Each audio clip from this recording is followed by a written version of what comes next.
2 hours notice, and I had to stay, I can't meet any of these things, and then go start again with one suitcase. And so like, yeah, I still have the seashells that I was drawing at that moment, because to me the seashells also represented the sound of the ocean. And I went to uni Arizona, and I used the ocean, because the ocean was close to my house in El Salvador. So, but I think, what to me, what's interesting is all those layers that you see of the past, the past lives that people have lived. And so I'm really interested in the judo medal, because the judo medal represents, in a way, that another layer that people don't see. Sorry, do you speak Spanish? Entonces vamos a hablar un poco de cómo nos comportamos en nuestro pasado y cómo nos comportamos yo soy de Salvador, de Nicaragua, y Kristen es de aquí, entonces estábamos hablando un poco con todos los demás de qué se trataba.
Let us know when you're ready.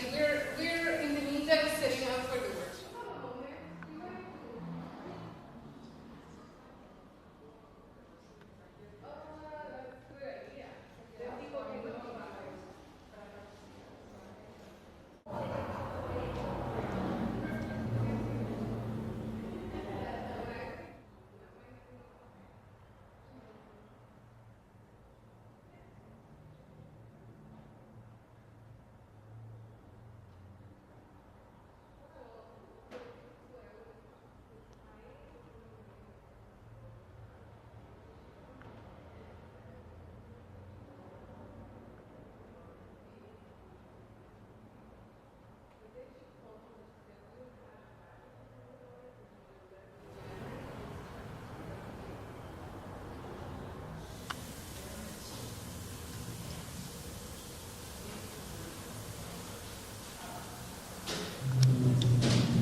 Well, hi, my name is Beatriz Cortez, and this is my installation titled Armor for Rufina Maya.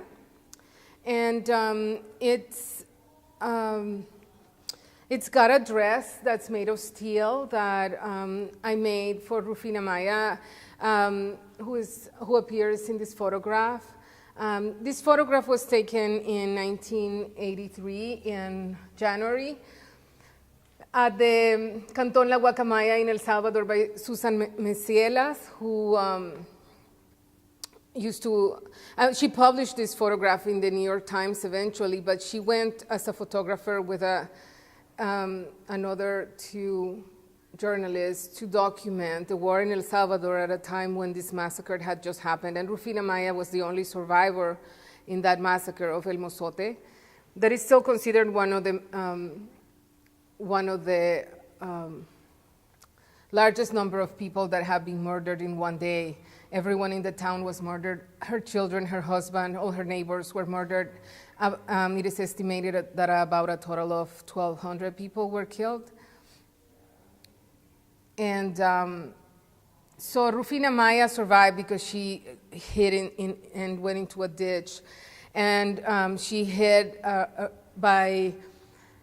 she didn't know how to, she tells her story, her narrative on YouTube. And so I was able to listen to several versions of her story of how she survived or how she was not able to get out of there because the brush was dry and it was going to make noise. And so she escaped between the legs of a group of cows that suddenly appeared, and so she went with them.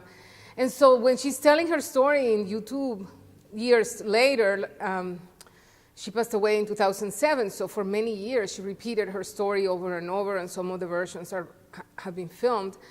She always picks up her hair and she picks up her skirt and she says, "This is how I went between the legs of the animals hiding." And so I wanted to make a piece that talks about, that is based on her narratives. And so in her narrative, she talks about how she went into a field of agaves and she got a lot of those thorns into her body, but she couldn't feel them at that moment because she was in such a shock. And she spent 6 days there and so forth, and eventually she was found by somebody and people helped her and she survived. And she was able to be the most important witness for this massacre that the government denied had happened until years later when the bones were found. And so this piece to me is very important because it reminds me of my childhood. I grew up in El Salvador, and I remember when this happened and how the official version was always that it had never happened. And it was really important that Rufina insisted throughout the years to tell her story. So I wanted to do something that's, in a sense, futile. I wanted to build an armor that would protect her body, even though armor cannot cross time and it cannot go back, and it cannot protect her because she's no longer alive. But I wanted symbolically for this armor to protect her from the agave thorns and to protect her in her journey so that she could have a little bit lighter of a load. And I also installed sound in this piece, and so I wanted to stand closer to here, and maybe you can hear some of the voices, but this piece has a sound installation that's seeping through the bricks, and that has the names of the dead. And so all the names of the dead superimposed one on top of the other. Eventually, they end up sounding like rain. Domingo Claros. Cristina Maya Claros.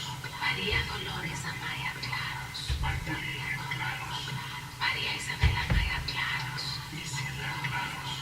Bonifacia Rodríguez. Leonicia Rodríguez. Vilma Rodríguez. Martín Rodríguez. Bertucci Gas.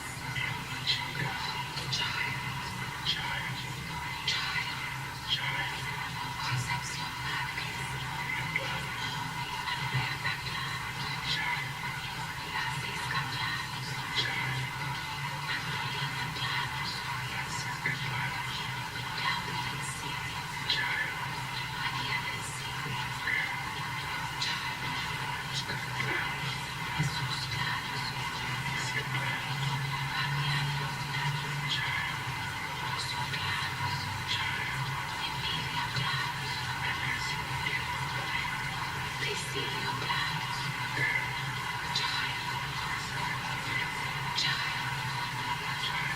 Costa Claros. Paula Márquez. Sonia Márquez. Milagro Márquez. Francisca del Cid. Claros. Matilde Mireya.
well, this piece is called The Lookout, and it's connected to these other two pieces. One is called Exposed to the Elements, and the other one is called Burned, and we can take a shot of those in a moment. But this piece, I built it on site, and it was a piece that was a reaction to the building. This building used to be an auto shop, and in the past, it used to be a brick building. And so what I did is I wanted to kind of look at the memory of the building.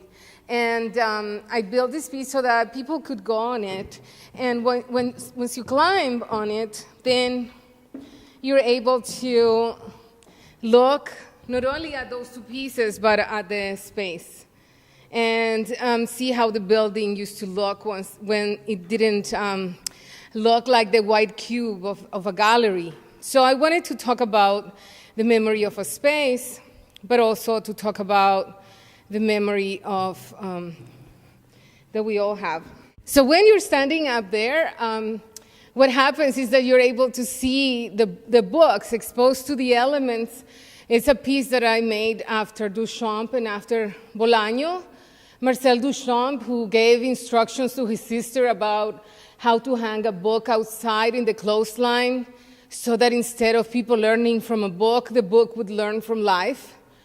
And Bolaño, who talks about the Black Panthers in his book 2666, and hangs a book in the clothesline, and talks also about Bobby Seale and how he was imprisoned for being one of the founders of the Black Panthers and being accused of giving an order to kill someone.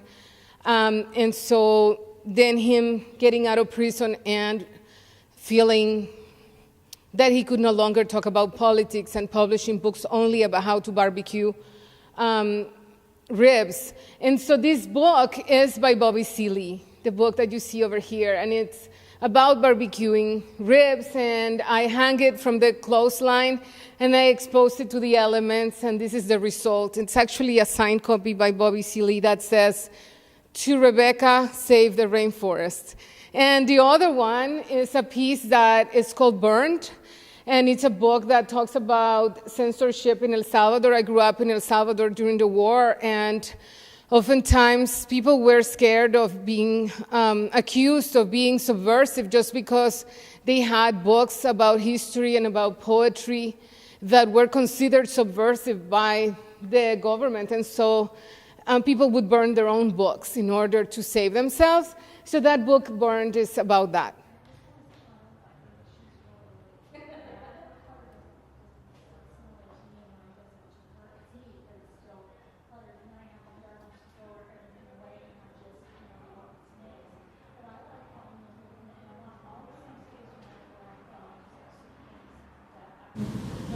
What do you think that there represents for you? What do you think it is? Just remember the memory of the person, that was my house. And you don't know what represents that. We have Dani Escalante's installation. It's called Delicate Equilibrium, and it's an installation that's about labor, immigration.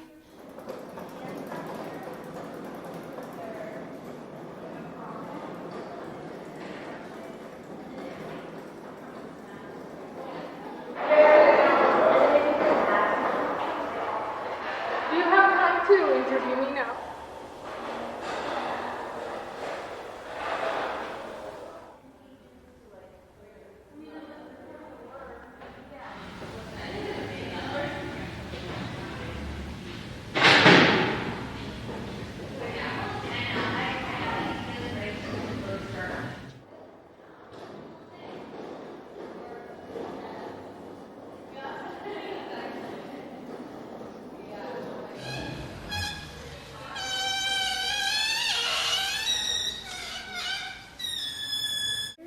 Hello, I'm Kristen Dicchio. This is my piece of art. Oh, it's called The Big Wheel and All the Little Things. That's the big wheel. Yes, this is the big wheel. Yeah, this is, it's an interactive piece, and should I get up and show you how you spin it? Oh yeah, you have to move the thing a little bit. So what you do is, I mean, it has a little instructional here just in case somebody needs it. But you spin the wheel, it's a little squeaky, and then you get a color.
And now you have a book with 8 pages. 1, 2, 3, 4, 5, 6, 7. I love it. And then Jenny will help you sew it if you want. Oh, that would be good. You know, if you don't need to, but it's better if you sew it. It's more beautiful. So right here. And that way we can make them something inside. Yeah. Yeah, don't worry, we got it. That is just really clever. You can participate in the workshop. We're not going to tell you all our secrets because otherwise you'll be bored. Okay, right. Okay, I'm going to come to the class, so I guess. Okay, come see what I have here. Now be right there.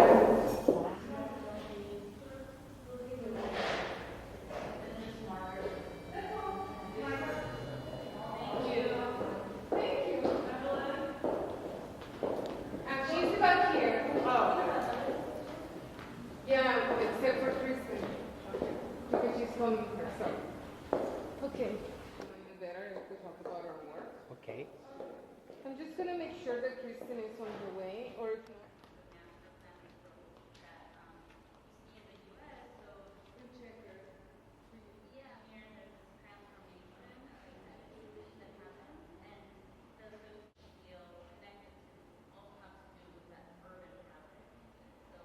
And people experience this coming to Los Angeles. Yeah, it feels pretty wild.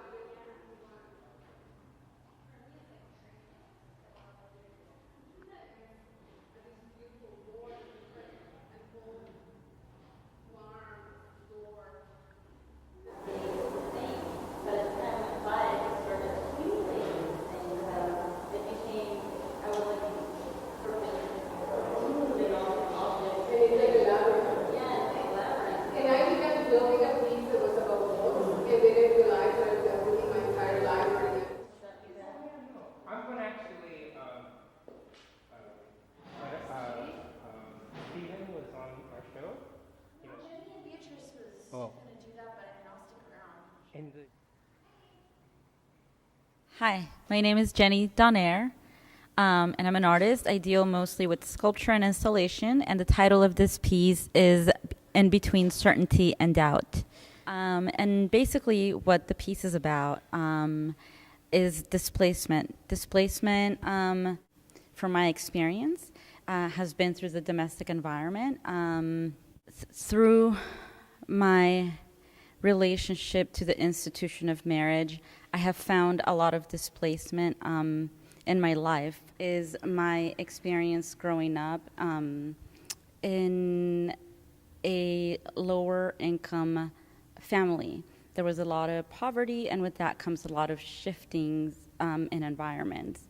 So in that sense, I experienced a lot of displacement.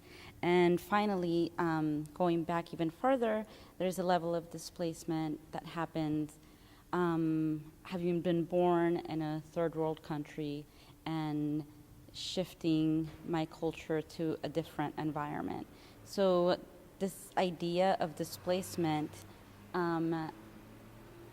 has been for me something that's recurrent in different aspects of my life, and that's why this piece is this attempted room made out of paper that's sort of ad hocly put together and is somewhat of a symbolic reference to those ideas of wanting a place that's stable and comforting, but yet is constantly shifting. So as I was saying before, I'm interested in the impermanence of the domestic environment, the physical, the walls, the physicality of it, and how it can easily shift, literally and psychologically. And so this piece is about the objects within the spaces. There is a lot of history that accumulates over time in the pieces, the objects, the furniture in particular, that we collect in our homes. And so I am interested in dealing with objects that have been discarded by others and reappropriating them for my own use. So I find these objects. This one I found just thrown in the middle of the street, and I brought it home and wanted to reference the heaviness and the weight of history and memory that these objects accumulate. And through that process, I created this sort of cave environment inside the object, because, you know, caves have this sort of, they grow over time and they've been around for so long, and it references that idea. There's another idea behind this piece that's something I have actually been struggling with in my work, and it's really just a process of experimentation. I have a background in architecture and have always been interested in model making, but model making often works as a very direct symbol to something else. It's very referential, so you look at it and you see a miniature chair, and it's referencing an actual chair, the life-size scale chair. So there's that connection. So I've been trying to find a place between the symbolic and referential qualities of model making, and taking that to a place where it moves beyond the symbolic, where the space, in this case, a cave-like environment, works not only as a reference to a miniature, but also as a thing in and of itself, beyond the symbolic.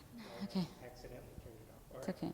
So tell me a little bit about this piece. Okay, with this piece, again, I'm interested in the furniture pieces where the memories are collected. And this is a molding of a drawer. And basically, I think of the drawer as this place where we keep things that we value in our lives, or that we hide. And so there's a certain level of entrapment that can occur in that situation. So there's this sort of feminine, delicate sweater that's trapped inside plaster and resin.